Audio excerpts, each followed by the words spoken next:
হয়েছে তোমার গোটা চচ্চড়ি? গোটা চচ্চড়ি হয়নি, এই যে হবে আয়োজন করছি গোটা চচ্চড়ির জন্য। আলু ছাড়ানো হয়ে গেছে, এই যে গোটা গোটা আলু, গোটা গোটা আলু, তারপরে এই যে গোটা গোটা শিম। আর শিমগুলো গোটা দেওয়ার সময় দেখে নিতে হবে পোকা আছে কি না, এই যে আলুর দিকে ধরলে বোঝা যাবে। আর বেগুনগুলো এই যে গোটা গোটা বেগুন ছিঁড়ে নিয়েছি, পোকা আছে কি না দেখে নিয়েছি, নিয়ে গোটা গোটাই দিয়ে দিয়েছি। গোটা গোটা বিনস, তারপরে এই যে বাঁধাকপিটা চার টুকরো করেছি, একটা বাঁধাকপি করে তার পুরো পাপড়িগুলো নিয়ে নিয়েছি। এই যে টক কুল আছে, সজনের ফুল আছে, আর মটরশুঁটি বিনস তো রয়েছে।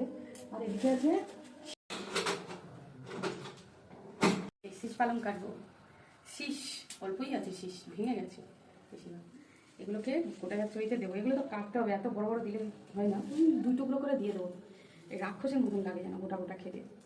তাই গোটা জিরে, আদা, টমেটো, শুকনো লঙ্কা, কাঁচা লঙ্কা, তেজপাতা সব দিয়েছি,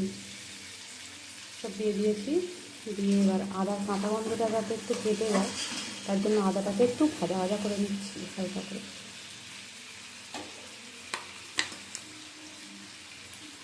এরপর মটরশুঁটি দেবো, আর এই যে সিদ্ধ করে রাখা আলু এগুলো দেবো, মটরশুঁটি দিয়ে দেবো, গোটা মটরশুঁটি, আবার এই ছাড়ানো মটরশুঁটি দিয়ে কষিয়ে নেবো। তারপরে হচ্ছে শাকগুলো দিয়ে দেবো, শাক বাঁধাকপি এগুলো দেবো, দিয়ে কষিয়ে নেবো ভালো করে। মটরশুঁটিটা সিদ্ধ করা হয়নি আমার, তার জন্য একটু আগে আগেই দেবো, তারপর আলুগুলো দেবো, দিয়ে কষিয়ে নেবো ভালো করে।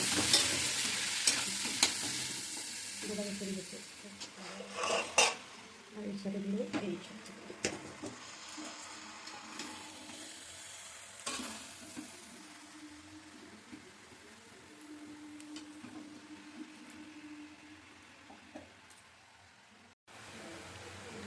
একটু জিরে গুঁড়ো দিলাম, ভাজা মশলা দিলাম, শুকনো লঙ্কার গুঁড়ো দিলাম, আর হালকা একটু চিনি ছড়িয়ে দিলাম। আমি ধনিয়া আর জিরে ভালো করে ভেজে গুঁড়ো করে নিয়েছিলাম, সেটা একটু দিলাম। আর একটুখানি কষিয়ে আর অল্প একটু ভাজা মশলা ছড়িয়ে তরকারিটা হয়ে গেল আমার গোটা সেদ্ধ। ঘেটে গেছে ঘাঁটা সেদ্ধ, গোটা সেদ্ধ না বলে ঘাঁটা সেদ্ধ বলাই ভালো।